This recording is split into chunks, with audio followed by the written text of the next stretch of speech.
오늘은 이제 프린터 기능 중에 있는 아주 굉장히 편리한 기능 중에 하나인 스풀링에 대한 설명을 좀 드리도록 하겠습니다. 스풀이라고 되어 있어요. 스풀. 그러니까는 여기 보면 영어로 이렇게 써 있지 않습니까? 뭐라고? 되게 길어요. SPOOL L 여기까지 해서 스풀하는 방법론. 그래서 스풀링 그러는데 프린터가 굉장히 느리죠. 우리가 100페이지 문서 분량의 내용을 복사해서 붙여넣기 한다든지 하면 굉장히 빠른 속도로 저장이 될 겁니다. 그렇죠? 100페이지 분량이면 용량이 얼마나 될까요? 한 5메가? 얼마 안 될 거예요. 그 안에 뭐 그림이 좀 더 들어있으면 더 양이 늘어날 수도 있고요. 지금 제가 보여드리는 문서가 이게 교환이에요. 우리 교환. 제가 갖고 있는 이 교환이 이 50페이지 분량이에요. 우리 책에 있는 거 이거. 문제 빼고, 예. 우리 26번인데, 요거는 이제 27번이죠. 교환이 좀 안 맞아서 그런데, 요것이 2.4메가 밖에 안 돼요. 2.4메가. 그러니까 뭐 양이 많은 건 아니잖아요. 그렇죠? 그러니까는 100페이지 분량 해봤자 한 5메가? 이렇게 보시면 되죠. 글자 위주로 돼 있다면. 근데 이 100페이지 분량의 문서를 인쇄한다고 생각해 보세요. 과연 1분 만에 인쇄가 될까? 그러진 않을 거예요. 빠른 프린터기는 있어요. 1분에 60장 찍는 프린터기 있어요. 똑딱 하는 사이에 한 장씩 나와요. 예. 제 프린터기가 1분에 36장 찍는 프린터기인데 빠르죠. 척척 하면은 뭐 주룩주룩 해서 찍어 제끼는데 빨라요. 근데 일반적인 프린터기는 1분, 2분 더 걸린단 말이에요. 10분도 걸릴 수 있단 말이에요. 그러니까는 문제가 뭐냐면은 여기 본체가 이렇게 있고요. 본체가 있고 여기 프린터기가 있는데 인쇄하고자 하는 내용을 이렇게 전달을 하면 전달이 명령이 걸면 이제 프린터기는 보고를 해요. 인쇄 다 했습니다 라고 보고를 하면 그때 얘가 다시 작업을 해요. 근데 인쇄 중에는 본체가 멈춰 있어요.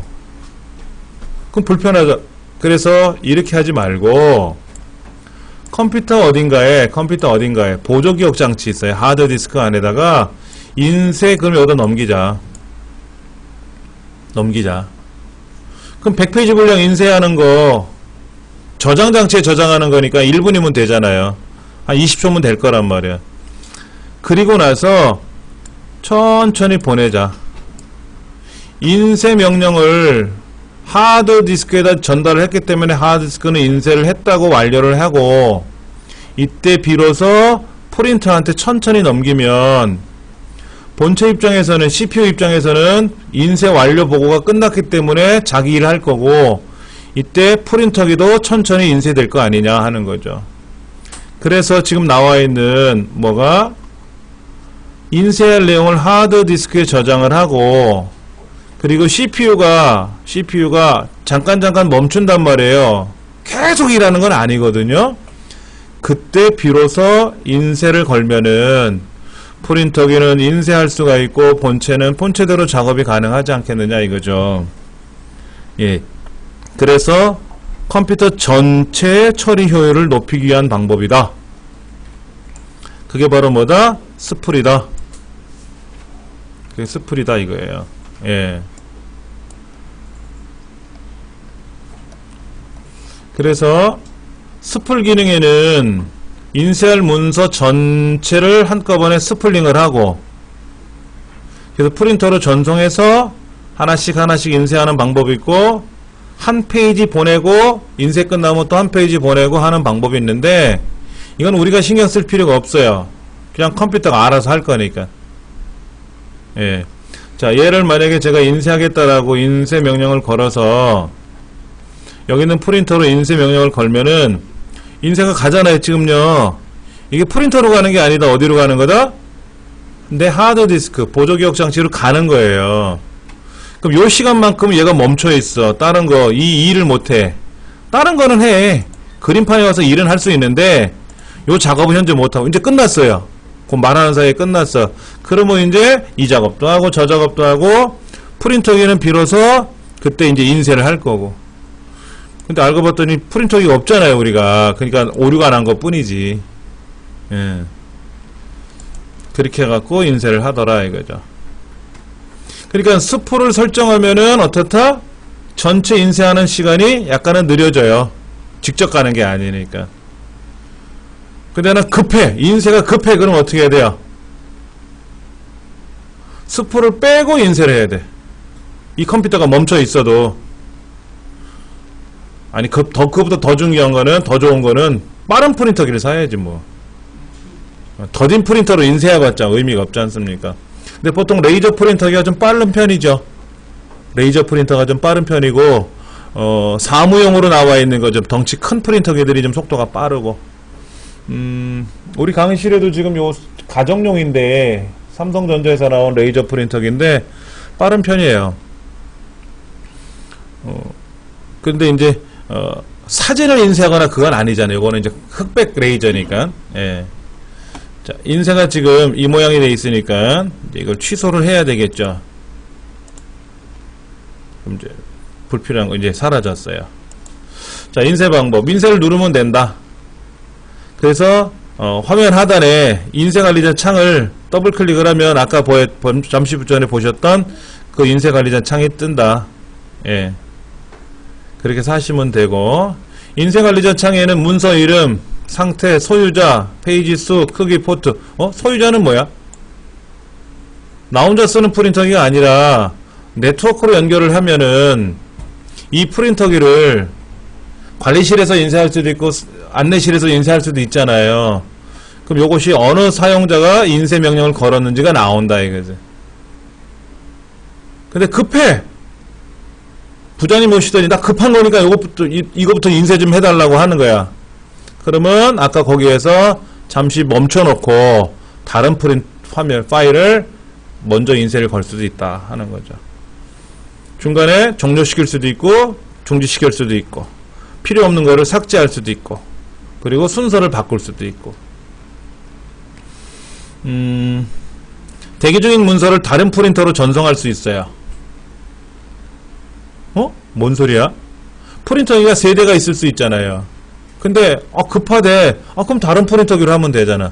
대기 중이었거든. 그럼 그거를 다른 프린터로 전송할 수 있다 이거지. 근데 인쇄 중인 건 안 돼요. 인쇄하던 건 마저 해야지. 예. 취소할 수도 있고, 예. 중지할 수도 있고. 그렇게 하는 방법이 있다. 문제 한번 볼까요? 스풀 기능에 대한 설명이다. 옳지 않은 거. 프린터와 같은 저속의 입출력 장치를 CPU와 병행 처리시켜서 전반적인 전체 효율을 향상시킨다. 세 번째, 인쇄 대기 중인 문서에 대해서는 용지 방향을 바꿀 수가 있는 것도 아니고 인쇄 매수를 변경할 수 있는 건 아니에요. 내가 이게 두 사람한테 필요하대. 그래서 제가 인쇄를 할 때 보세요. 2세트를 인쇄하라 그래서 2세트. 그래서 인쇄를 걸었는데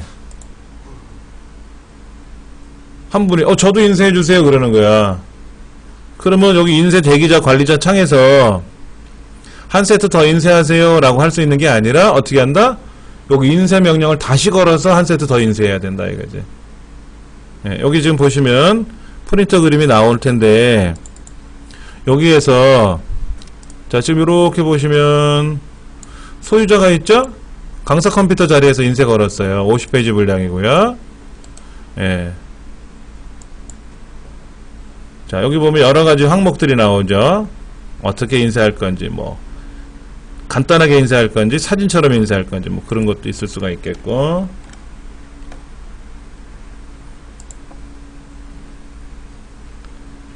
인쇄 기본 설정 여기 보면 얘를 사진처럼 인쇄하라 그러면 아주 진하게 인쇄되겠고 요거는 그냥 빨리 인쇄하는 거고 빨리 인쇄하는 거 그런 것도 가능하고요. 그 다음에 또 뭐가 있나요? 기본 프린터로 설정하는 거 말고 뭐 취소했다가 중지시켰다가 인쇄하다 말고 멈춰 있겠죠? 그러면 다시 시작. 그러면 다시 마저 인쇄하겠고. 근데 이거는 가공의 프린터라서 지금 뭐 제대로 안 되죠? 진짜를 해야 제대로 되는데 뭐가 안 돼서. 예. 그러나 예를 들어서 나는 세로로 인쇄하려고 그랬는데 가로로 바꾸고 싶어. 이런 건 안 된다. 취소하고 인쇄 명령을 걸어가지고 여기에서 얘를 가로로 할지 세로로 할지를 지정해 줘야 된다. 이렇게. 그렇게 하면 된다. 라는 거죠.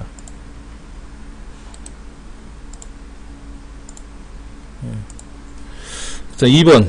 장치 및 프린터에서 할 수 있는 기능으로 옳지 않은 것은 프린터를 추가하거나 삭제할 수 있다.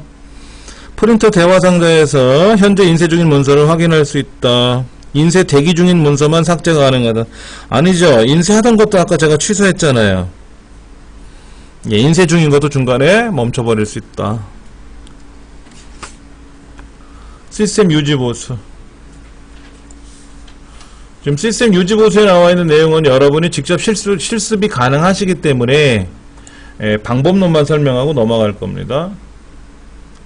자, 폴더와 파일의 오류를 검사하여 발견된 오류를 복구합니다. 뭐 이런 말도 나와 있고, 네트워크 드라이브 검사합니다. 검사하다가 문제가 생기면 어떻게 된다? 오류를 복구할 수도 있다 라고 되어 있어요. 뭐가? 디스크 검사가. 디스크 검사는 어떻게 하나요? 컴퓨터가 아이콘이 있어요. 그렇죠? 컴퓨터 아이콘이 있어요. 컴퓨터. 그래서 내 컴퓨터에 들어가서 C 드라이브가 보이네요. C 드라이브가 보여요. 그럼 C 드라이브에 가서 마우스 오른쪽 버튼 누르래요. 바로가기 메뉴니까. 그 속성에 가면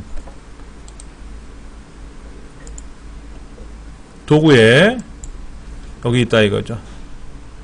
검사를 누르는데, 자, 여기 보면 자동 수정이라는 말이 있어요. 자, 여러분들 조심하셔야 돼요. 일단 먼저 보고 가세요. 제가 시작 버튼 눌렀더니 지금 안 된대요. 지금 작업 중에 있기 때문에 안 된대요. 그래서 예약을 하겠네요. 예약하지 마세요. 자, 요거를 빼면 되는데 요걸 빼고 검사하면 시작해요. 요거 빼면 돼요. 근데 자동 수정이라는 거를 체크하면은 문제가 생겼을 때 수정을 해줘야 되니까 지금은 안 되고 껐다 켰을 때, 껐다 키면 부팅이 되지 않습니까? 그때 비로소 작업을 하는데 이 작업하는 시간이 한 3-40분씩 걸려요. 중간에 멈추면 안 됩니다. 멈췄다 다시 껐다 키면은요 다시 시작해요. 그럼 여기 2시에 또 수업하러 오시거든요. 근데 만약에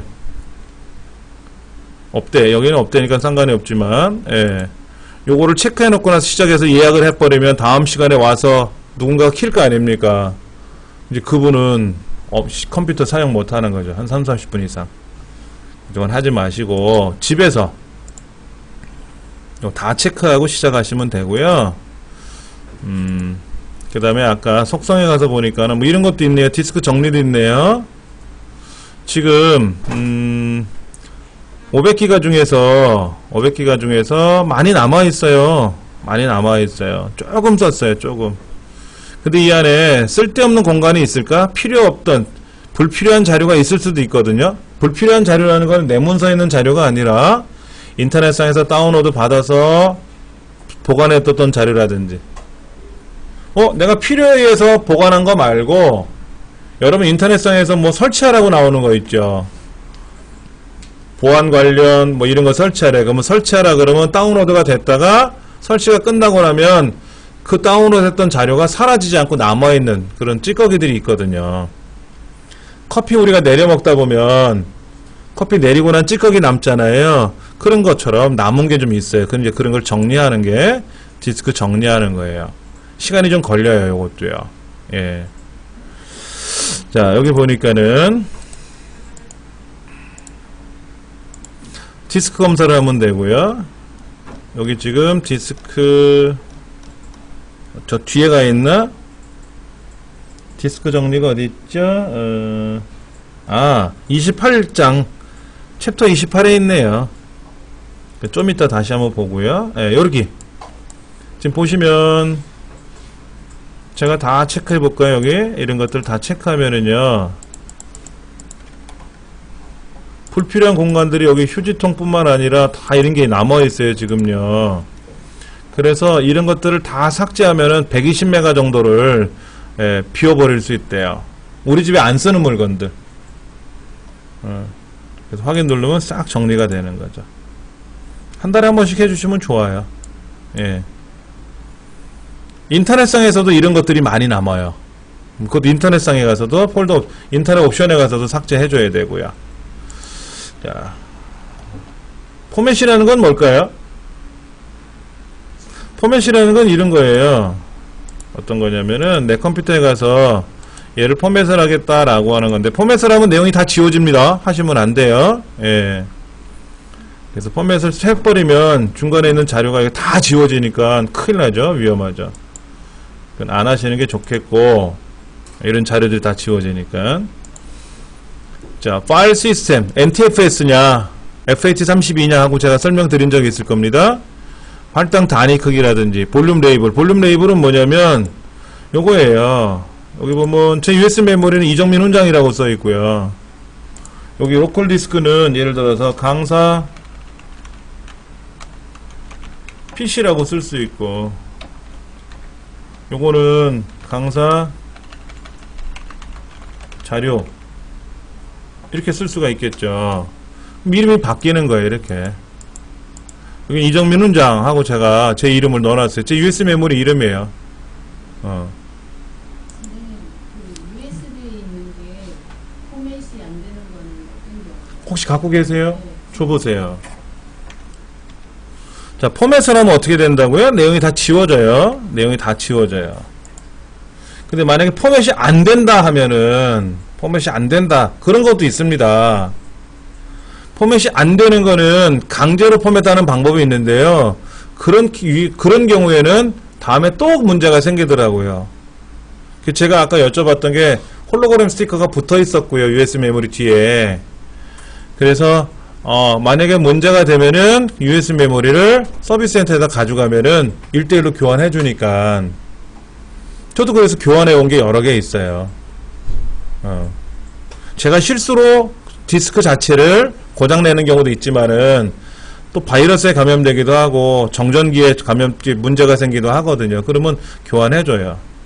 자, 그 다음에 레지스트리는 뭐 하는 거냐면은요, 컴퓨터에 연결되어 있는 모든 정보들, 하드웨어적인 정보, 소프트웨어적인 정보, 이런 것들이 보관이 돼야 되거든요. 그런 자료들이. 그런 것들을 보관하고 있는 데이터베이스다 라고 되어 있는데, 이렇게 하면 된대요. 이렇게 하면 된다 그러는데 어떻게 하는지에 대해서 시험에 안 내요. 왜냐면 보여는 드릴게요. 여기다가 REGEDIT라고 쓰래요. 이렇게. 그러면 이게 레지스트리 편집기라는 건데요, 여기 있는 거는요, 모르는 게 약입니다. 우리 컴퓨터는 아는 게 힘이잖아요. 근데 얘는 예외예요. 모르는 게 그냥 제일 편해요. 괜히 아는 척하고 여기 있는 거 뭐 건드렸다가 지워졌다. 그러면 이 컴퓨터에서는 작동이 안 돼요. 문제가 커지죠. 즉 여기 소프트웨어, 여러분들 제어판에 가서 프로그램을 제거하려고 하는데 제거가 안 되는 경우도 있어요. 여기 와서 제거를 해요. 예. 근데 여기 있는 거 뭐를 눌러야 될지 우리 모르잖아요. 그렇죠? 여기 마이크로소프트에 들어가서 윈도우즈라는 곳으로 가서 커런트 버전에 가서, 그 다음에 어닝스톨에 가서 여기 있는 거를 지우는 거예요. 보세요. 이게 얼마나 복잡합니까? 눌러보면 떠요. 여기 뭐라고. 오피스 2007이래. 오피스 2007에 관한 정보가 쫙 있고, 쭉 내려가면은 이제 보이네. 여기는 RC, R송, R툴바, R약, R집 이런 게 있단 말이에요. 근데 제가 이거를 모르고 삭제해버리면 어떻게 돼요? 여기는 R집이 작동이 안 돼요. 큰일 나죠. 잘못 건들면. 그런 게 있다라는 것만. 여기까지만, 요 두 줄만 시험에 나와요. 두 줄만. 레지스트리가 이런 거네 하고 그 두 줄만. 자, 복원. 만약 컴퓨터에 문제가 생기면 어떻게 될까요? 바이러스 같은 경우 예외인데, 내가 모르고 엑셀 2007을 삭제했어. 여기 프로그램 제거해 가서 엑셀 2007을 제거했어. 프로그램 기능에 가면 여기 설치되어 있는 목록이 있잖아요. 여기 가서 엑셀 2007, 오피스 2007을 제거를 하면 못 쓸 거 아닙니까? 우리가 수업을 못 하잖아요. 요거. 그러면 지우기 전 상태로 돌아가면 되잖아. 또 예를 들어서 내가 모르고 어떤 거를 설치했는데 그것 때문에 문제가 생겼어요. 뭐를 설치했는데. 그럼 설치하기 이전 상태로 돌아가야 된단 말이에요. 그럴 때 해주는 게 시스템 복원이에요. 시스템 복원을 해주면은 이전 상태로 돌아갑니다. 애기가 뛰어가다가 넘어져서 무릎에 껴져가지고 피가 났어요. 그럼 며칠 지나면 상처가 아물고 하겠지만은 애가 아팠잖아요. 그럼 가장 좋은 건 뭐예요? 시간을 되돌리는 거죠. 시간을 타임머신으로. 그게 시스템 복원이라는 거예요. 그런데 이제 생각해 보세요. 7월 20일 날 문제가 생긴 걸 모르고 작동을 시켰어요. 그리고 7월 22일 날 어제까지 문서를 막 작성을 했어요. 오늘 7월 23일 딱 보니까 아차 7월 20일 설치한 프로그램 때문에 컴퓨터가 문제가 이상이 생겼다는 걸 발견했어요. 그러면 이전 상태 7월 20일 이전으로 되돌려야 될 거 아닙니까? 그럼 어제 그저께 입력한 데이터는 어떻게 되느냐? 이상 없다. 내 휴지통에 들어가 있는 데이터는 손상시키지 않고 환경만 바뀌어요. 환경만. 시스템의 프로그램 환경만. 되게 편하겠죠? 어디에 있다? 보조 프로그램 그룹 안에 있는 시스템 도구. 그 안에 시스템 복원을 해주면 된다. 제어판에 가서 하는 게 아니라 보조 프로그램에 가서 시스템 도구에 가서 시스템 복원을 누른다. 복원을 누르면 이렇게 날짜들이 나와요. 날짜들이 쭉 나오죠? 예. 7월 15일날 어떻게 문제가 생겼어요. 그래서 이거를 가지고 이제 다음 누르면 7월 15일 이전 상태로 돌아간다. 근데 이게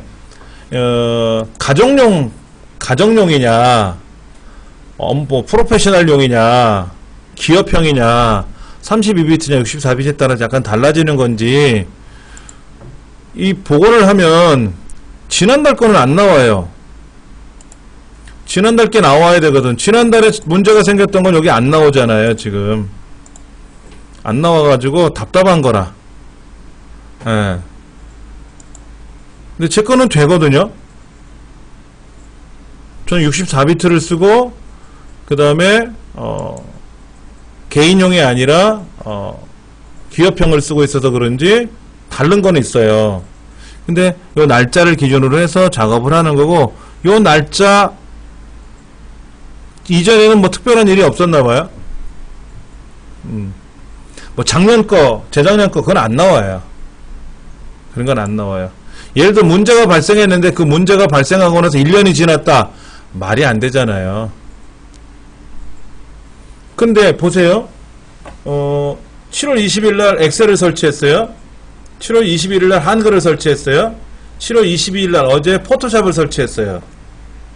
그러면 7월 20일 날짜로 돌리면 7월 20일 엑셀, 한글, 포토샵 설치하기 이전으로 돌리면 어떻게 되느냐? 다 없어지는 거예요. 포토샵 설치한 것도 사라지는 거고, 엑셀 설치한 거, 아래 한글 설치한 것도 다 사라지는 거예요. 거꾸로 가는 거니까 완전히. 예. 그러니까 작년도 거로 만에 간다 그러면 컴퓨터 환경이 엉망진창이 되겠죠. 그러니까 며칠 전 것만 보통 나온다 이거지. 그 다음에 작업관리자는 어떻게 하는데 이거 시험에 잘 나와요. 컨트롤 쉬프트 ESC 키 눌러볼게요. 예, 요 창입니다. 컨트롤 쉬프트 ESC 키를 누르면은, 컨트롤 쉬프트 ESC는 키보드 제일 왼쪽에 있어요. 예, 그 세 개를 누르면은 이렇게 작업관리자가 뜨는데, 현재 사용 중인 프로그램, 제가 예를 들어서 그림판을 실행했어요. 그럼 그림판도 여기 떠요. 근데 얘를 막 제가 이제 닫으려고 그랬는데 안 닫혀요. 지금은 누르면 닫혀지겠지만 기계가 문제가 생기면, 윈도우에 문제가 생기면 안 닫힐 수도 있거든요. 그럴 때 얘를 선택하고 작업 끝내기를 누르는 거예요. 여기서 작업 끝내기 하셔도 되고, 선택하고 작업 끝내기 누르면 예, 강제로 종료할 수 있다 하는 거죠. 그 다음에 윈도우 상에서 지금 작동되고 있는 프로그램들 여기 보니까 알약도 돌고 있고요. 알약. 이건 뭐죠? 아크로빈 리더라 그래서 지금 아도비 리더 있어요. 지금 제 교환 보는 거. 그 다음에 여기 지금 또 뭐가 있냐면은 캠 레코더라고 하는 거는 제가 지금 동영상 제작하고 있는 거고. 근데 여기 보면 알약은 현재 지금 여기 없잖아요. 알약이라고 하는 건 없지 않습니까? 그거는 지금 백신이 도는 거죠. 백신이. 그러니까 이 백신을 만약에 닫으면 어떻게 될까요? 백신이 정지되는 거지 뭐. 강제로. 그러니까 하면 안 되겠죠? 자, 그 다음에 여기 보면 성능이라고 해서 CPU가 얼마큼 도는지, 메모리가 얼마큼 작동되고 있는지, 그 다음에 CPU 내 코어들이 어떻게 움직이고 있는지. 여기 쿼드 코어네요. 코어가 4개예요. 4기통 엔진이네요. 그래서 각각 어떻게 움직이는지 거기 보면 그래프상으로 이렇게 보여주고 있어요. 예. 그러니까는 편하게 볼 수 있죠. 참고로 우리 강의실 컴퓨터는 메모리가 8GB입니다. 근데 32비트 윈도우를 설치하는 바람에 3.5기가만 지금 돌고 있어요. 3.5기가만. 8기가를 다 못 쓰고 있어요. 아쉽게도. 이런 컴퓨터는 64비트 윈도우를 설치해야 돼요. 그러면 아주 잘 움직이죠. 메모리가 용량이 커서. 네트워크 상으로 누가 들어와 있는 것도 지금 확인이 가능하고요. 또 사용자 계정. 왜냐면 아빠 계정, 엄마 계정으로 들어올 수 있다 그랬지 않습니까? 그런 계정들을 관리할 수도 있고요. 자, CPU와 메모리의 현황을 확인할 수 있고요. 그 다음에 제가 관리자 계정이잖아요. 관리자 계정이면 사용자들, 다른 사용자 계정들한테 메시지를 보내기도 하고, 그 다음에 강제로 종료시킬 수도 있고 하는 거더라 하는 거죠. 그것도 좀 기억을 하시면 좋을 것 같습니다. 그 다음에 관리센터. 컴퓨터를 관리해주는 관리센터예요.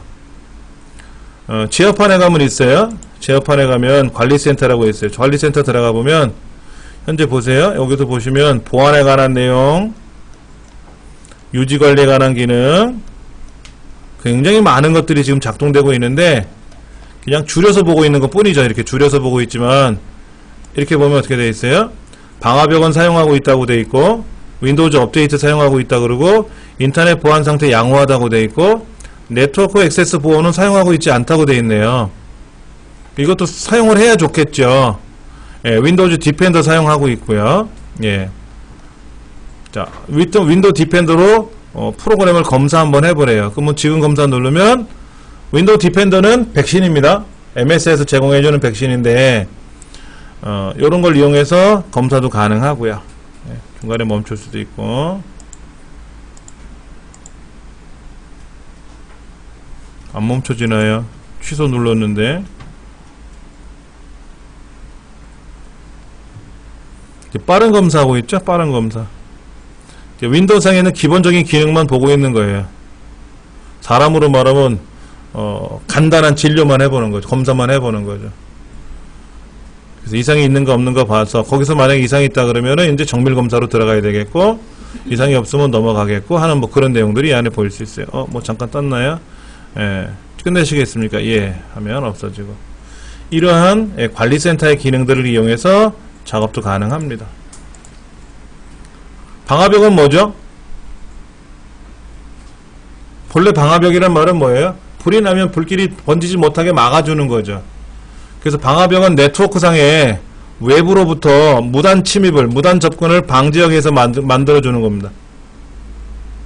우리 센터에 들어올 때 경호 담당하시는 분이 앞에 계셔가지고 무슨 일 때문에 오셨습니까? 아, 저 수강생입니다. 그러면 수강증 보여주십시오. 수강증 없는데요. 그럼 못 들어옵니다. 뭐 이렇게 하는 거. 우리 센터는 수강증 발급을 안 하죠. 근데 학원들은 그런 거 하잖아요. 그래서 수강증 같은 거, 학생증 같은 거 없으면 못 들어온단 말이에요. 안 그러면 막 들어오니까. 여기 성인들 공부하고 자율적으로 하니까는 대신 이제 출석 체크를 해서 공부를 하고 계시는지 수강 신청을 했는지를 확인해 보는 것 뿐이고, 그런 거 하는 거예요. 외부로부터 누가 못 들어오게 막는 거. 근데 문제는 내부에서 문제가 발생하는 해결이 안 돼요. 내부에서 발생하는 거는. 예. 방화벽이라는 것도 있습니다. 문제 한번 볼까요? DMA라고 나왔네요. DMA, IRQ. 이런 하드웨어적인 정보와 소프트웨어적인 실행 정보를 관리하는 거래요. 뭐예요? 레지스트리. 레지스트리가 된다 이거죠. 그 다음에 디스크에 논리적 물리적 오류를 검사하고 그랬어. 그럼 디스크 검사네. 맞죠? 디스크 검사죠. 바이러스 검사는 아니잖아. 그러니까 답은 1번이 되겠죠. 윈도우 7의 윈도우 작업관리자 대화상자에서 할 수 있는 작업을 옳지 않는 것을 했는데 실행 중인 응용 프로그램의 작업 끝내기를 할 수 있다. 아까 제가 강제로 그림판 실행한 거 종료시켜 봤고요. 아까 CPU 메모리 현황 볼 수 있고요. 사용자, 특정 사용자를 로그 오프 시킬 수 있고 메시지 보낼 수 있고. 그러나 지금 사용하고 있는 실행 중인 프로그램을 실행 순서를 변경할 수 있다 그러는데 실행 순서라는 말이 뭐예요? 손을 닦고 발을 닦다. 발을 닦고 손을 씻으면 안 되고 손을 씻고 발을 닦으래. 그게 순서잖아요. 근데 컴퓨터에는 그런 순서가 개념이 없잖아요.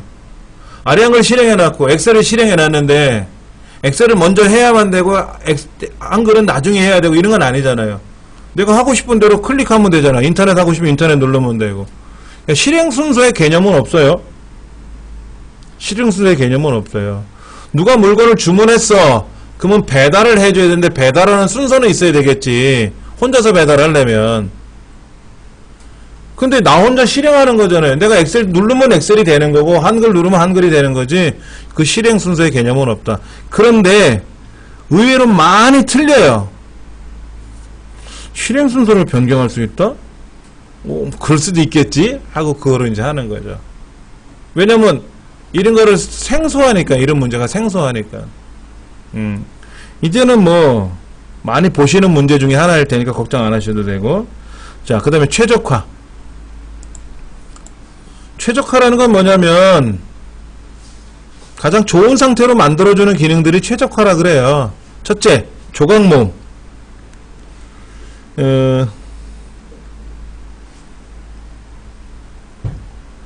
자, 이런 거 한번 생각해 봅시다. 주방에 있는 냄비가 안방에 가 있고 솥은 거실에 가 있고 수저통은 화장실에 가 있으면 사용하는데 불가능은 아니죠. 불편하잖아. 왜? 주방에서 사용할 주방용품이 주방에 있어야 빨리빨리 꺼내 쓰는데 화장실 갔다 와야 되고 안방 갔다 와야 되고 거실 갔다 와야 되잖아요. 그러니까 더디단 말이야. 접근 속도가 더뎌. 그래서 여기저기 흩어져 있는 자료들을 연속적으로 결합시켜야 돼. 이것도 좀 어려워요. 자, 보세요. 엑셀이라는 프로그램은 안방에 가 있고 한글이라는 프로그램은 건너방에 가 있어도 돼요. 상관없잖아요. 그런데 엑셀로 만든 자료가 100이라는 크기를 갖고 있어요. 100이라는 크기를 갖고 있는데 이게 저장이 될 때 한 곳에 100이 딱 그대로 가면 좋은데 50 흩어져서 저장이 될 수 있어요. 앞부분은 안방에, 뒷부분은 건너방에 저장이 될 수도 있단 말이야. 컴퓨터는 그래요. 그게 또 심하면 5등분 돼가지고 막 흩어질 수도 있어요. 그러면 데이터는 우리가 봤을 때 내 문서에는 다 있지만 다 등본을 쪼개가지고 흩어져 있으니까 사용자 입장에서는 빠른지 느린지 몰라도 컴퓨터 입장에서 봤을 때는 답답하다 이거지. 그러면 데이터들을 한 줄로 쭉 묶어놓으면 어떻게 되냐 이게. 한 곳에다 모아놓으면은 그럼 접근 속도가 빨라지겠죠. 그렇게 해주는 게 조각 모음이라 그래요. 조각 모음. 그래서 애들이 우리 어린아이들 보면은 막 장난감이나 동화책을 막 보고 아무데나 흩어져 놨잖아요. 그래도 다 놀아 애들은. 그런데 다음에 동화책을 다시 꺼내보려 그러면 애들이 어디 있는지 잘 모르니까 엄마가 정리해 주잖아요. 책꽂이에서 쭉 꽂아 놓으면 애들이 또 장난감도 한 곳에 모아 놓으면은 애들이 금방 꺼내 놓을 수 있게끔 해주는 거. 그게 조각 모음이에요. 그러니까 공간은 그대로 있는 거예요. 안방에 솥단지가 있던 건너방에 있던 솥단지는 있잖아요. 그런데 주방에다 모아놓으면 주방에서 일하시는 분이 빨리빨리 일을 할 수 있다는 거죠. 자, 단편화라는 거는 흩어져 있는 거예요. 그러다 보니까 연속적으로 결합시켜주면 좋지 않겠느냐라고 해서 만든 기능이 조각 모음이고, 조각란 내용이 10%를 넘으면 조각 모음을 수행하는 것이 좋다라고 되어 있어요. 여러분도 조각 모음을 한번 하세요. 조각 모음을 하시는데 조각 모음을 실행하는 동안은, 조각 모음을 수행하는 동안은 아무것도 하지 마세요. 조각 모음을 하는데 내가 막 뭐 복사해서 붙이면 또 조각이 나잖아요. 그럼 조각 모음을 계속 한단 말이에요. 그러니까 조각 모음 하실 때는 가만히 두시면 돼요. 조각 모음은 어떻게 한다고요? 여기 보조 프로그램 그룹에 가면 시스템 도구에 있나요? 조각 모음이? 여기 있네요. 그렇죠? 디스크 조각 모음을 눌러봤어요. 자, 여기 C 드라이브를 한번 조각, 0% 조각 났대. 그럼 안 해도 되겠네, 뭐. 그렇지 않습니까? 이 조각 모음, 왜냐면 이게 6월 말에 7월 초에 우리가 이제 이 컴퓨터를 제가 세팅했단 말이에요. 그러니까는 뭐, 사용한 지 얼마 안 됐지 않습니까? 근데 여러분 댁에 있는 컴퓨터는 컴퓨터 사다 놓으시고 작업하신 지 오래됐잖아요. 그러니까 조각이 나 있을 거란 말이에요. 그러면 선택하고 조각 모음을 하세요. 그러면 데이터가 연결되게끔 쭉 정리정돈을 해주는 거예요. 그 다음에는 사용하시면 빨리 움직일 수 있어요. 디스크 정리는 아까 잠깐 보여드렸죠? 쓸데없는 자료들을 비우는 거예요. 근데 내가 만든 문서, 내 문서에 있는 거는 컴퓨터가 관리하지 않아요. 내가 해야 돼요. 컴퓨터 스스로 관리하는 자료들이 있어요. 휴지통이라든지 임시공간이라든지 이런 것들, 그곳에 있는 것들은 불필요한 것들이 있을 수가 있으니까 지워버리는 게 제일 좋죠. 예. 그 다음에 시스템 복원 지점도 제거했어요. 아까 제가 디스크 정리 한번 하고 나니까 그래서 복원 지점이 날아갔나봐요. 복원 지점도 제거가 됐어요. 문제가 되죠? 이렇게 되면은. 근데 이 컴퓨터는 문제가 없었으니까 복원 지점이 지워져도 뭐 이상이 없는 것 같고요. 자, 백업. 그러면은 예를 들어서 내가 윈도우를 설치해놓고 아래 한글 설치하고 엑셀 설치하고 포토샵 설치해놨는데 잘못해서 지워지면 안 되잖아요. 누가 건드려서. 그러면 그거를 그대로 하나 복사해두면 좋잖아요. 그걸 우리는 백업 받는다 그러죠. 백업. 그 백업을 받아놓은 거를 다음에 원래대로 돌려놓는 걸 복원 기능이라 그래요. 아까 시스템 복원하는 그런 내용 말고 이런 거죠. 중요한 자료야. 이거 어릴 적에 애들 영화에 가서 찍은 사진들이야. 그럼 그거를 DVD나 CD에다가 우리가 레코딩하죠. CD 굽는다 그러지 않습니까? 그렇게 보관해 두는 거예요. 백업 받아 두는 거예요. 그래 놓고 오늘 내 컴퓨터에 보니까 모르고 내가 사진을 지웠나봐. 그럼 예전에 CD를 구웠던 거를 그대로 다시 복사해서 내 그림 폴더에다 보관해 둬도 되지 않습니까? 그러면 그걸 복원했다고 보는 거죠. 예, 그런 개념이라고 보시면 됩니다. 자, 문제 한번 볼까요? 다운로드한 프로그램의 파일 및 휴지통 파일, 임시 파일들을 지워서 공간을 확보하는 기능을 뭐라고 한다? 정리. 자, 조각 모음은 공간의 크기는 그대로예요.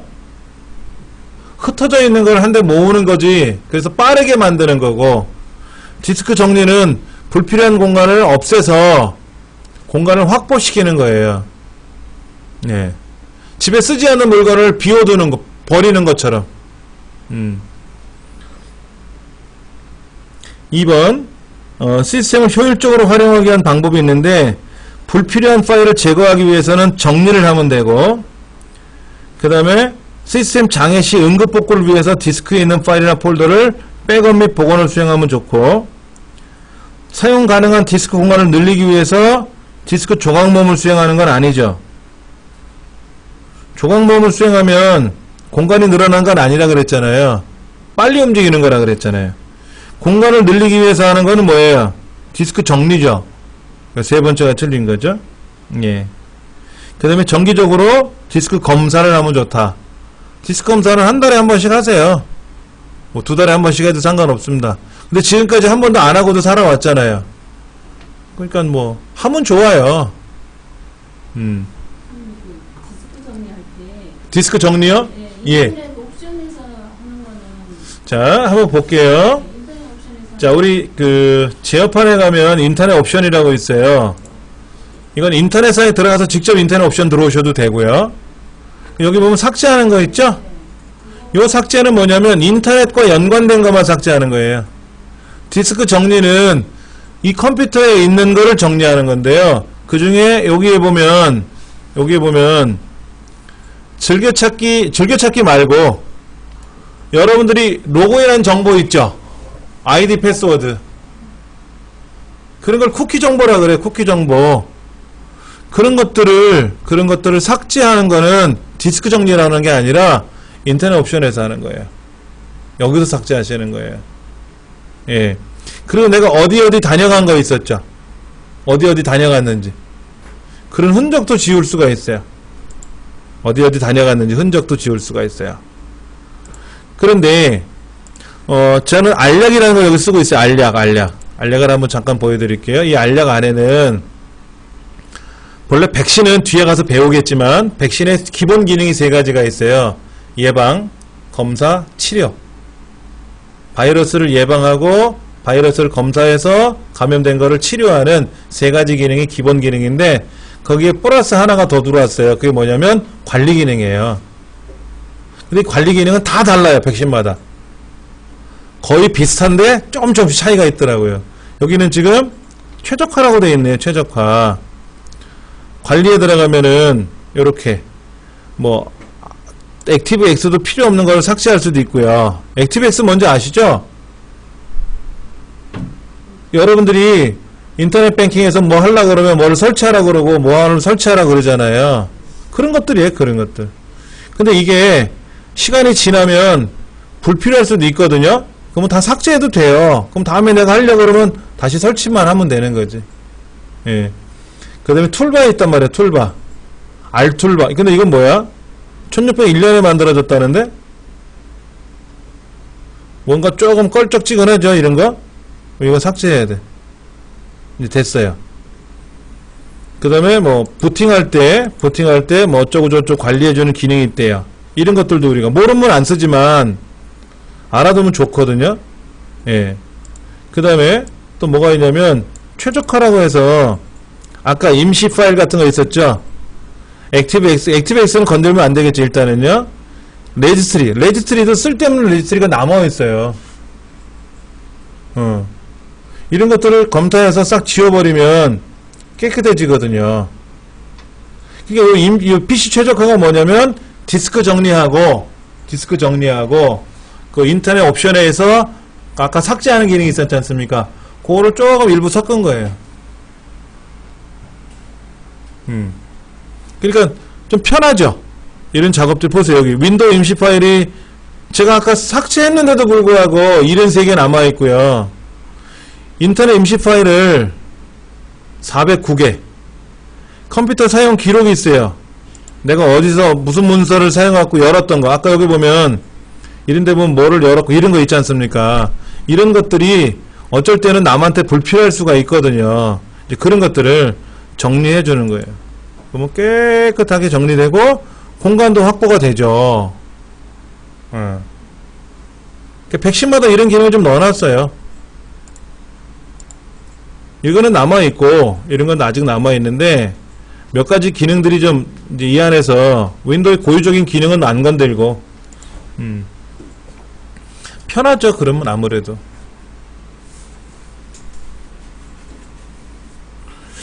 29번 볼게요. TCP/IP 네트워크 구성 요소. 용어 자체가 어려워요. 뒤에 가면 자세히 또 나오겠지만은요. 한번 설명해 볼게요. IP, TCP라고 하는 게 뭐냐면요. 통신 규약이라 그래요. 프로토콜이라고도 부르거든요. 프로토콜. 여러분들이 전화할 때 규칙이 있어요. 우리가 하는 건 뭐냐면요. 띠띠띠띠띠 눌러서 신호가 가요. 그럼 저쪽에서 딸깍하고 받으면 여보세요 하고 대화를 하지 않습니까? 이게 규칙이죠. 번호도 안 누르고 여보세요 한다고 가는 건 아니고 상대편이 수화기를 들지도 않았는데 혼자 떠들어봤자 의미가 없는 거잖아요. 그런 규칙이 있는 거예요. 근데 인터넷이라고 하는 그 통신 안에는 굉장히 많은 규칙이 있을 거란 말이에요. 첫째, 유선이든 무선이든 통신선로가 연결이 되어 있어야 되고, 그렇죠? 거기에는 또 어떤 내용이 들어가야 되고, 여러 가지가 있는데 그 중에 하나가 이제 IP라는 거예요. IP. 첫 번째, 이 IP라고 하는 게 뭐냐면 인터넷을 하는 컴퓨터, 네트워크를 하는 컴퓨터에는 반드시 부여되는 주소예요. IP는 인터넷을 하기 위해서 부여받는 주소예요. 여러분 스마트폰 있죠? 스마트폰도 IP가 있어요. 여러분 스마트폰 안에 들어가서 환경 설정에 들어가서 보면은 그 안에 들어있다고. 저 위에 환경 설정에 가서 내 디바이스에 가서 더보기인가요? 더보기에 가면은 거기에 디바이스 정보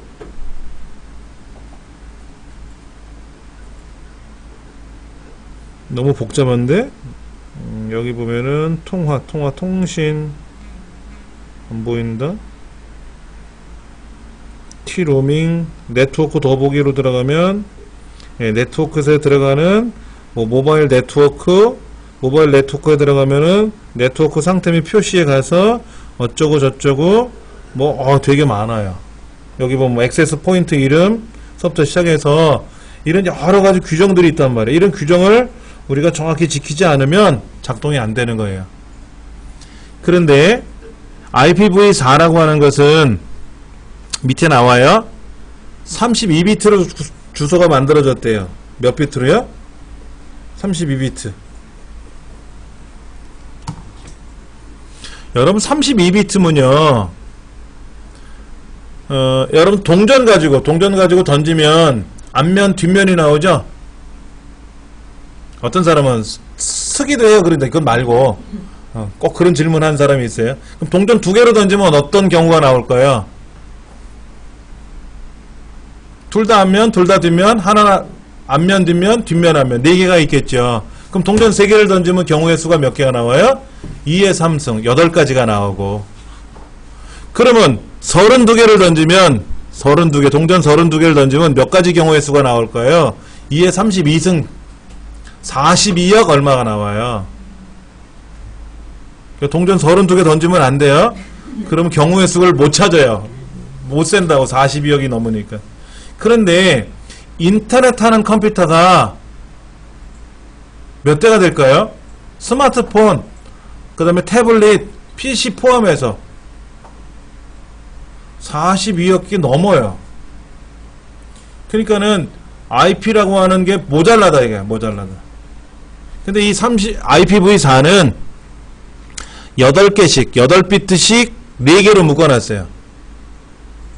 8개씩 4개를 묶어놨어요. 그리고 얼마 그래서 점으로 구분해서 묶어놨어요.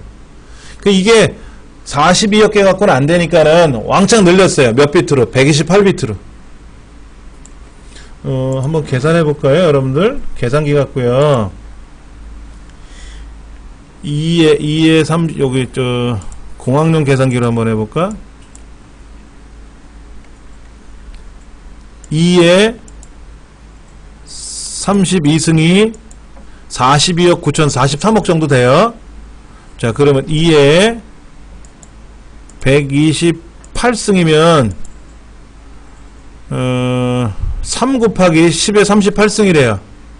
그럼 1, 10, 100, 1000만, 10만, 100만, 1000만억, 10억, 100억, 1000억, 조, 10조, 100조, 1000조, 경, 10경, 100경, 1000경. 1000경이 20승인데? 경도 어려운데? 아직 18번 더 가야 돼요? 엄청나게 많은 숫자겠죠? 미리 확보해 놓은 거예요. 그리고 16비트씩 6개로 묶어놨어요. 6개로. 16비트씩 6개. 8개. 6개가 8개가 되겠죠? 그래서 얼마 점이 아니라 얼마 콜론으로 구분해놨다. 16비트씩 8개로 묶어놨어요. 예. 그러면 조금 이제 여유있게 쓸 수 있겠죠. 그렇죠? 나머지는 걱정하지 마시고, 게이트웨이라고 하는 건 뭐예요? 게이트웨이. 여기 게이트웨이라는 말이 나오는데 다른 네트워크와의 데이터 교환을 위한 출입구 역할을 해주는 장치가 있대요. 즉 너는 IP 주소가 뭐니? 너는 주민번호가 뭐니? 이거예요. 너 이름이 뭐니? 그게 IP 주소고 너는 어느 동네를 통과해서 밖으로 나가니? 이거지. 넌 출입구가 어디니? 이거야. 네가 지금 중부여성발전센터에 있는데 네이버를 실행하면 네이버라고 하는 네트워크로 가야 될 거 아닙니까? 그러면 어딘가를 통과해서 나가야 될 거 아니에요. 이 컴퓨터에 있는 정보가. 그 출입구 역할을 해주는 그것도 어느 컴퓨터가 있을 거 아닙니까? IP가 있을 거 아니에요. 그 IP를 우리는 게이트웨이, 그 장치를 게이트웨이라고 한다.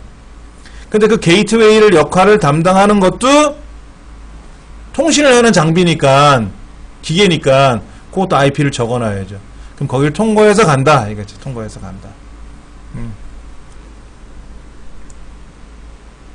그 다음에 DNS라는 말이 나왔어요. DNS. 여러분 도메인이 뭐예요? 도메인 www.naver.com 이게 도메인이죠. 중부.서울위민.or.kr 이것이 우리 중부여성발전센터 홈페이지 도메인이란 말이에요. 그렇죠. 그런데 모든 홈 서버는 IP가 있단 말이에요. IP. 그럼 중부여성발전센터 홈페이지로 들어가려면 중부.서울위민.라고 들어가는 게 아니라 192점 얼마점 얼마점 이렇게 들어가야 되는데 그 주소를 외우기가 어려운 거예요. 자, 네이버 가자 그러면 www.naver.com이 아니라 210점 217점 얼마 이렇게 들어가야 되는데 이거 외우기가 너무 어려운 거야. 그래서 실제로 IP로만 네트워크 하는 사람도 있어. 홈페이지를. 도메인이 돈이 들어가니까 도메인에 1년에 한 번씩 돈을 내는 거거든요. 그러니까 그 돈 내기가 싫은 거야. 왜? 우리끼리만 할 거거든. 한 10명만. 딴 사람 필요 없고 우리끼리만 그 안에서 정보를 보내고 받을 거니까 도메인 사지 말고 IP만 쓰자. 그럼 IP만 외우면 되잖아. 근데 네이버는 IP만 공개해 놓으면 못 온단 말이에요. 사람들이. 귀찮아서. 그래서 도메인을 알려주는 거죠. 그래서 사용자가 www.naver.com이라고 딱 치면 알아서 그 IP로 찾아가면 되지 않느냐 이거지. 그거를 DNS라 그래요. 도메인 네임 서버. 그러니까 DNS라고 하는 서비스가 없으면 불편하겠죠.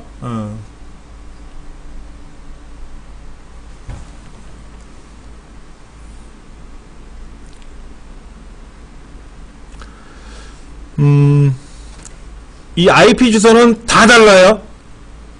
다 달라요. 요 옆에 있는 컴퓨터 서로 다르고요. 우리 집에 있는 거랑 여기 거랑 당연히 다르고요. 서부센터, 중부센터, 남부센터 다 다르고요.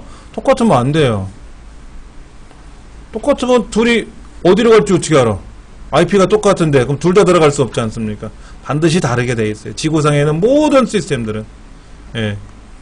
그런데 옆에 있는 컴퓨터는 안 된대. 인터넷이 안 된대. 나는 되는데 옆장꾼기 안 된대. 그럼 테스트 해봐야죠. 여러분 댁에서 인터넷을 하다가 갑자기 어느 날 켜보니까 인터넷이 안 돼. 집에서. 확인해봐야죠. 어떻게 확인해요? 확인합니까? 가만히 있습니까? 여러분 댁에 있는 인터넷이 안 된다 그러면 어떻게 해요? 서비스센터로 전화하죠. 여기 어디 집인데 여기 왜 안 돼요 인터넷이? 그럼 언제부터 안 됐습니까?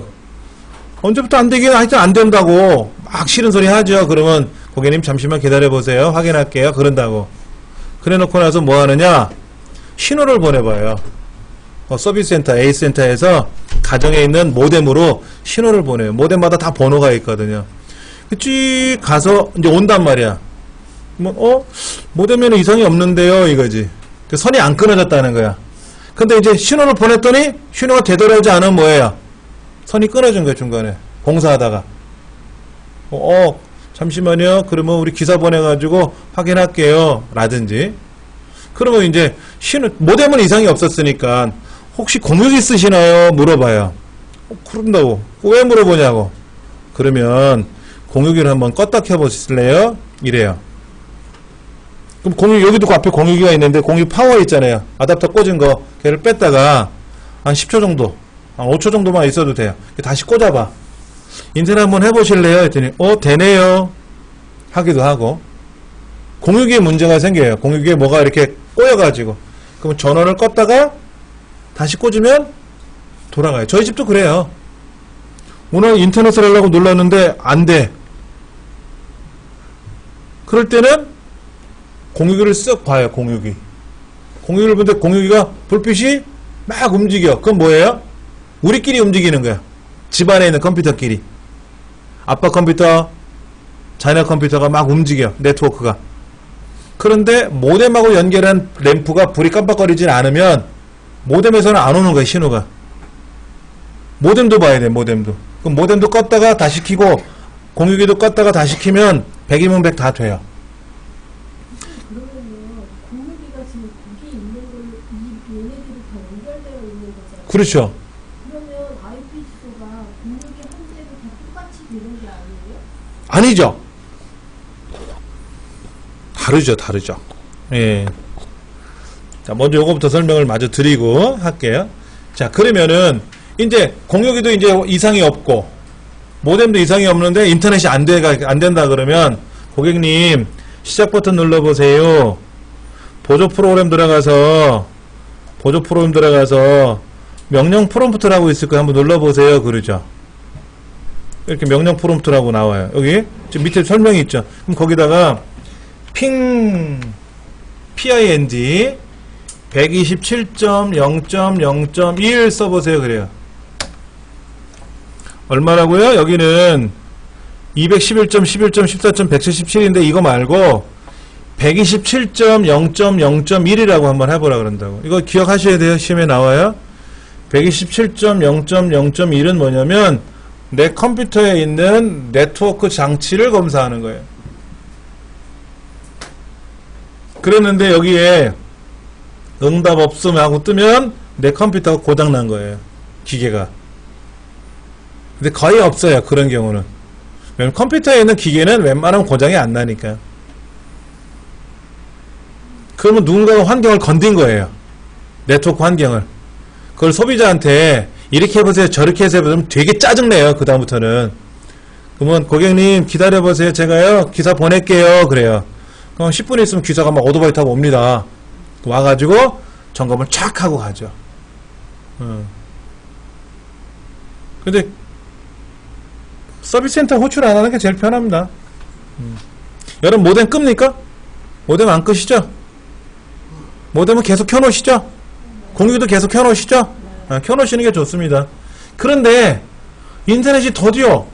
그럴 때가 있어요. 그때 모뎀을 끄세요. 모뎀을 껐다가 다시 켜세요. 그리고 인터넷 봤더니 인터넷이 잘 돼. 그러면 끄지 마세요. 왜냐면 신호가 바뀌어요. 그때마다. 나한테 느린 신호가 올 때가 있어요. 그때 모뎀이 켜 있으면 나는 항상 느린 신호를 받는 거예요. 그 빠르다 느리다라는 거 체크하는 기능이 있어요. 그런 프로그램이 있거든요. 그래서 보통 80메가 100메가가 나와야 되는데 50메가 30메가밖에 안 나와. 그럼 모뎀을 껐다가 다시 해보는 거예요. 근데 80메가가 나와? 그냥 그 다음부터는 끄지 마심. 자, 공유기라는 걸 말씀을 드릴게요. 공유기. 공유기는 뭐냐면은 그림을 그려볼까? 모뎀이라는 게 있죠. 모뎀. 네, 모뎀이라는 게 있는데 이 모뎀에서 신호를 인터넷이 들어오죠. 그리고 이 신호를 통해서 누가 받습니까? 내 PC가 받는 거죠.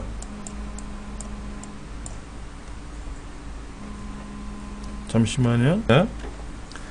모뎀을 통해서 PC로 왔어서 나 혼자 쓸 때는, 근데 이제는 이렇게 안 하죠. 어떻게 합니까? 모뎀을 받아서 공유기로 오죠. 공유기. IP 공유기라는 걸로 하죠. IP 공유기를 받아가지고 아빠 컴퓨터, 엄마 컴퓨터, 자녀들 컴퓨터, 그리고 여기서는 무선으로 또 슉 해가지고 핸드폰으로 가고 태블릿으로 가고 촥 이렇게 간단 말이에요. 그러면 이 공유기 정식 명칭이 IP 공유기예요. IP 공유기. 그러니까 IP는 모뎀을 통해서 들어올 때 IP는 한 개만 와요, 한 개만. 여러분 인터넷 신청할 때 IP를 10개를 받은 게 아니라고. 하나만 받았단 말이에요, 하나만. 그래서 이 모뎀을 통해서 받은 신호는 무조건 한 사람만 쓰는 거예요. 한 사람만 신호를 쓰는 거라고. 근데 한 사람 쓰기 너무 힘들잖아. 스마트폰이 몇 대인데. 그래서 IP06이라는 거를 사가지고 꽂으면 이 IP06이가 IP를 가짜로 만들어요. 만들어서 각각 컴퓨터에다 배분을 해요. 그러면 아빠도 인터넷하고 엄마도 인터넷하고 저쪽 방에서는 스마트폰 갖고 네이버도 하고 유튜브도 보지 않습니까? 그럼 그거를 IP06을 통해서 다시 모뎀을 통해서 갈 거 아닙니까? 이렇게 갈 때는 하나의 IP로 다시 가는 거예요. 근데 내 PC는 그 IP가 다 달리 나타나요. IP06이가 그걸 해주는 거예요. 분배 역할을 해주는 거예요. 그러면 통신회사에서 입장에서 봤을 때는 저 집은 IP 하나 받아갖고 5명이 쓰네? 이거잖아. 기분이 나쁘죠? IP를 5개 받아 써야 되는데 왜 하나만 받아갖고 분배해서 쓰냐 이거야. 그래서 법원에다 제소를 했단 말이에요. 그랬더니 야 집에서 그거 갖고 그런 걸 갖고 그래? 괜찮어. 집에서 쓰는 건 괜찮어 이거야. 그 복덕방에서는 공인중개사 사무실에서는 하지마. IP를 별도로 받아 이게. 이런 교육기관들은 당연히 IP를 받아야 돼. 여러 개. 여기는 IP가요 250개가 와 있어요. 우리 센터에는 IP가 다 따로따로. 그래서 컴퓨터마다 다 IP를 다르게 부여하고 있고요. 가정만 예외로 대법원 판례에 의해서 가정에는 IP 공유를 통해서 사용해도 좋다. 그러나 상업적인 단체에서, 상업적인 공간에서는 하지 마라. 근데 뭐 공인중개사 다 IP 공유기 쓰죠. 어디도 써요? 동사무소 교육장. 동사무소 교육장은 IP 공유기 쓰면 안 돼요. 복지관 이런 데서 쓰면 안 돼요. 근데 다 공유기 하나 써가지고 여러 명이 쓰죠. 그 불법입니다. 단속 나가면 다 걸려요. 통신법에 의해서. 이해되시겠어요, 이거요? 어렵죠. 그냥, 자, 여기에 지금 이 책대로 한번 해볼까요, 이거? 이 책대로 제가 여기다가, 핑, 211.11.14.177하고 쳤더니, 삐삐리삐삐삐, 요청 시간이 만료됐댄게 하고 나오네? 이건 뭐야? 일로 연결 안 된다고. 이게 길봇인데 길봇으로 연결이 안 된다는 거야 지금. 직접은 안 돼. 그리고 특히 강사 컴퓨터는 네트워크가 좀 달리 구성되어 있어요. 그래갖고 여러분하고 연결이 안 됩니다. 여러분은 하시면 될 것 같은데 이거 해보시면. 핑이라는 말이 뭐냐면요, 여러분들 그 바다의 깊이를 잴 때 어떻게 되는지 아세요? 전 안 가봐서 모르는데 초음파를 쏜대요. 초음파. 그럼 초음파가 이제 바닥에 닿아서 다시 올라오는 시간을 가지고 몇 미터 그러는데 그때 뭐라고 표현하냐면 핑 쏜대요. 그래서 핑이라고 표현한대요. 아무런 의미는 없어요. 근데 이 밑에 보시면 이 책에 보면 핑이라는 거를 뭐 굉장히 복잡하게 묘사해놨어요. 그 21페이지 오른쪽 1번 문제 보면은 핑, 뭐 패켓 인터넷 그로퍼라고 써 있잖아요. 그냥 핑이라고 하는 의미라고 생각하시면 돼요. 뿅 이런 거, 핑 이런 거. IP 컨피그는 뭐냐면요, IP에 대한 모든 내용이 나오는 거예요. 아까 여기 그 명령 프롬프트 창에서 IP 컨피그라고 치면은요, 뭐가 이렇게 떠요. 어쩌고 저쩌고 뜹니다. 이걸 가지고 보는 거예요. IP 컨피그 하면. 근데 뭐 단순하게 나온다? 더 복잡하게 나와야 되는데, 뭐가 많이 나와야 되는데 덜 나왔네요. 여기는 IP가 192.168.0.16이라고 되어 있고요. 게이트웨이는 192.168.0.1이고요. 그 다음에 어쩌고 저쩌고 이렇게 써 있어요. 요건 IPv6이고요. FE80 콜론 사이에 아무것도 없네. 아까 콜론으로 표현한다 그랬죠? IPv4는 점으로 구성한다 그랬잖아요. 그 여기 보니까 여러분하고 저하고 다를 수 있겠지만 콜론하고 사이에 뭐 없이 콜론하고 들어왔어요. 그 콜론과 콜론에 뭐가 없다라는 거는 0이라는 뜻입니다. 0. 근데 여기는 0이라도 써야 되고요. IPv4에선 0이라고 써야 되고 IPv6에선 0은 쓰지 말고 그냥 비워둬라 이렇게 돼 있고. 자, 근데 IP 컨피그를 입력하면은요, 물리적 주소, 맥 주소라는 것도 떠요. 맥 주소. 맥 주소는 공개되면 안 돼요. 맥 주소는 뭐냐면요, 이 컴퓨터 속에 들어있는 네트워크 장치 있잖아요. 장치의 고유 번호예요. 이 고유 번호를 남한테 알려주면 안 돼요. 그럼 그 고유 번호를 가지고 저쪽에서 해킹을 해요. 아까 고유 번호가 안 나왔어요. 그래서 이상하다 그런 거예요. 뭐 막혀 있어서 그런지. IP 주소는 나왔었죠, 아까요? IPv4나 IPv6은 나왔는데 맥 주소는 여기는 안 나와 있어요. 그렇죠? 네, 맥 주소는 안 나와 있습니다. 자, 그 다음에 제가 아까 명령 프롬프트에서 뭐라고 써놓고 나서 닫을 때는 어떻게 닫았어요? 닫기 단추 눌렀죠. 닫기 단추 누르면 닫혀질 거 아닙니까? 근데 여기다가 엑시트라고 쓰면 닫혀져요. 엑시트라고 쓰면.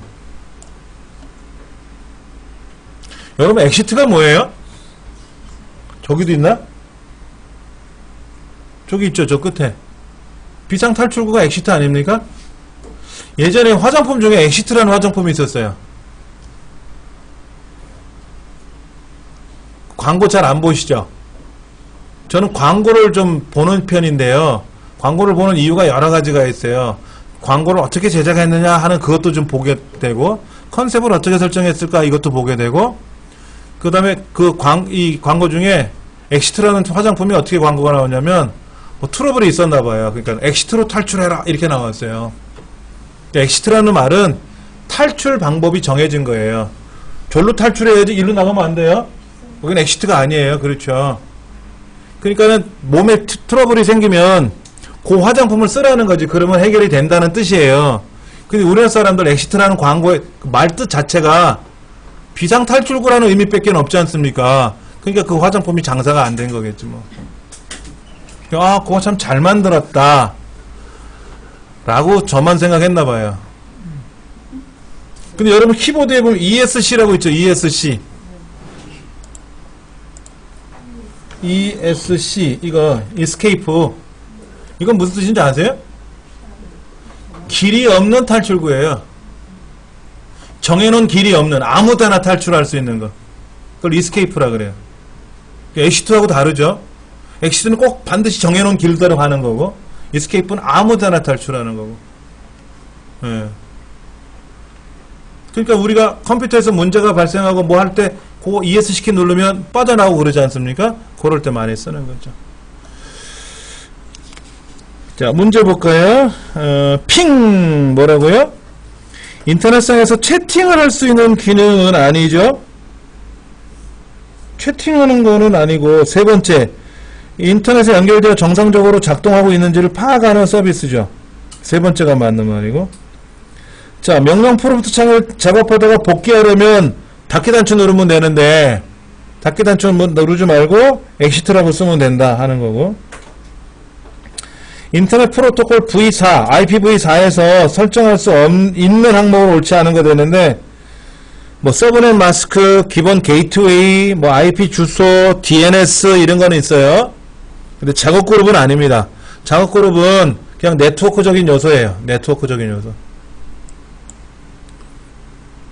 여기 잠깐만요. 제가 아까 환경 설정을 뭘 건드려 놓으니까 불필요한 것까지 다 보였는데, 옵션에 가서 이건 좀 원래대로 좀 돌려놓을게요.